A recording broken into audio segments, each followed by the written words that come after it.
Hello everybody, this is a video about dividing fractions. Please make a note as you're watching and listening to this fantabulous video and keep that for future reference as you're doing the homework and as you're attempting the quiz later on this week. So please put a nice title and date on your note. No, you don't have to write down the learning goal, but please write down a title and a date so that you can keep track of these things. And as we're going through, just remember this is a video, so please feel free to pause it or go back and listen to something again. My voice sounds awesome every time you listen to it, so feel free to do that.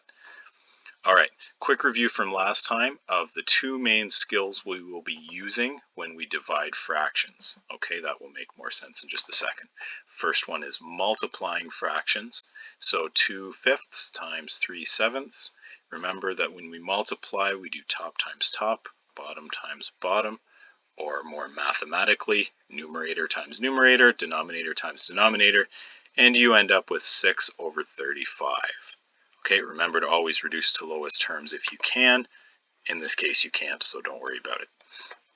Now, the second part that we will need to do is finding a reciprocal of a number. So hopefully you remember from last time what a reciprocal was, but the way of finding it is extremely straightforward as long as you remember it. It is basically just to flip your fraction over. So you just flip it upside down, the denominator becomes the numerator and vice versa, so you end up with 7/3. All right, and those are the two key skills we will be using to divide fractions. Yes, that's right, we will be using multiplication to divide fractions. Okay, so the method we're going to be using is right here. There are multiple possible methods that you could use to do this. So if you know a different one, if you're comfortable with it, or if your parents have taught you a different one, or you know it from past years or something, feel free to use that other method. Personally, I've found this method works the best with the least amount of confusion, so that's the one I'm going to be using. But again, feel free if you're comfortable with another one to use that. So the first step is to find the reciprocal of the second fraction, only the second fraction, not both of them. The second step is to multiply, just like usual, and the third step, as always, is to reduce to lowest terms. Okay, so finding the reciprocal of second fraction only means that we are flipping over, in this case, the second fraction, so 1/2 becomes 2/1, and then multiplying just like usual. Okay, so you do 3 times 2, 4 times 1, and you get an answer of 6/4, which can reduce down to 3/2. Okay, please do not just do as we did with multiplying and just do top divided by top and bottom divided by bottom. In a sense, it kind of works, and in this particular example, it actually works exactly. But usually what will happen is you will end up with decimal numbers or problems with rounding or other issues on your numerator and denominator that could mess up your answer by the end. So please don't make a habit of doing that. Now, I'd like you to give the second one a try, so please pause the video, give it a try, and see how you do.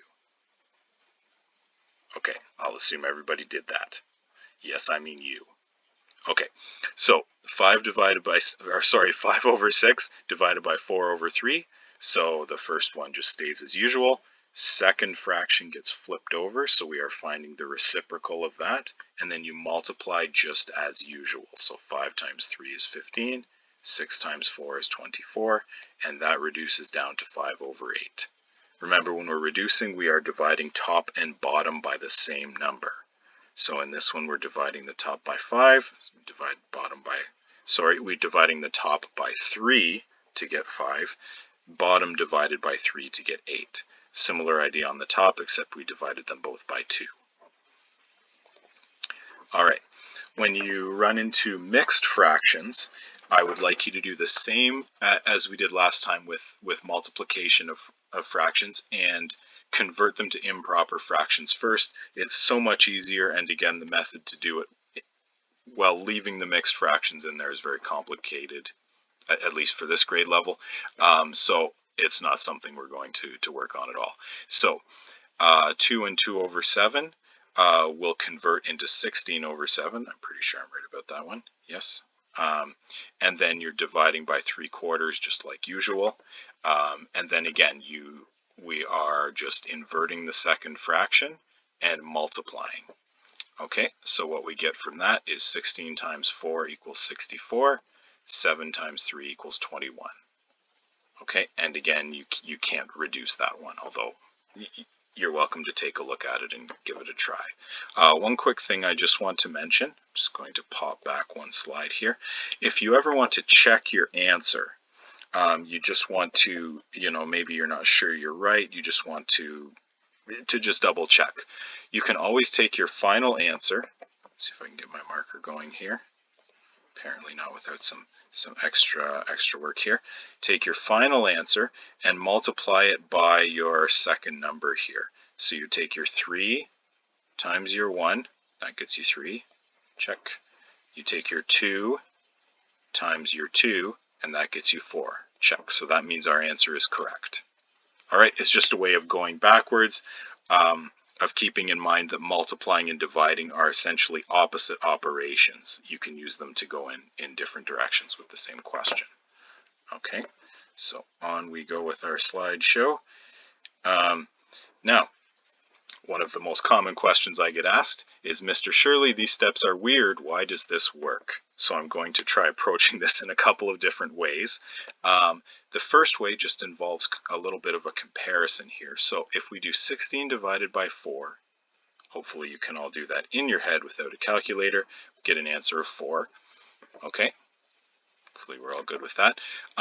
Now, if we want to do sort of following the steps like we did previously for division of fractions, okay, for example, had this been a fraction, we could have found the reciprocal of it, which is 1/4, right down there, and then you would multiply 16 times 1/4. Okay, so 16 over 1 times 1/4, and you get, eventually, as I build suspense, so 16 times 1 equals 16, 1 times 4 equals 4, and then you can take a 4 out of each of those to reduce that to a lowest term of 4, which is exactly what we had before there. So I wanted to just note that this does always get you the same answer. Okay, so you can, that basically using a number that we all know the answer to try and demonstrate that this will get you the same answer. Okay, so that's one way of thinking about it. Okay, so remember, you're dividing in this case, or multiplying by that fraction. And one thing to keep in mind, I suppose, is that many of you probably do this all the time without thinking about it. Okay, if someone asked you what's half of 1 hour, okay, you could multiply 1 hour or 60 minutes by 1/2, and you would get 30 minutes, or you could take 60 minutes and divide it by 2 and get 30 minutes. Okay, either of those is a perfectly legitimate way of solving that problem. It's basically exactly what we did here with these two examples. So I'm sure you do it all the time with time and money and other areas, but you probably just don't think about it with fractions because the average grade 7 student does not like to think about fractions. It's part of my job to make you do it though. Now, one other way of thinking about it is a more visual way, and I'll involve pizza because pizza is great.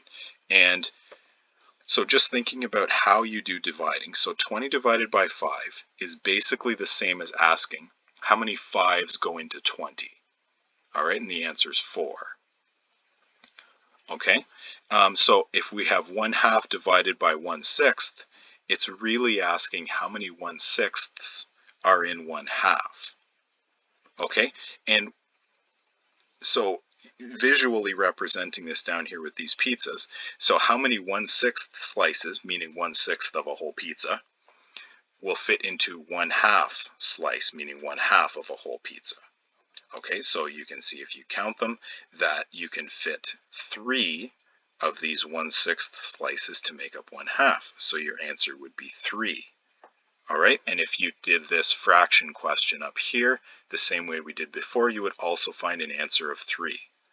Okay, so it's like asking how many 1/6 fit in 1/2. Or in our question back here, this is like asking how many 4s go into 16. Okay, and that's 4 4s. All right, so there's either way of thinking about it is perfectly fine, and we will talk a bit more about it this week during meetings, and I'm certainly happy to answer any of your questions. The math involved in dividing fractions is not really that tricky. It's basically exactly the same as multiplying by fractions, but conceptualizing it is a little bit trickier. Okay, so that may take just a little bit longer than understanding what you have to do. So I hope you enjoy your homework along with this, and please let me know if you have any questions. Thank you very much.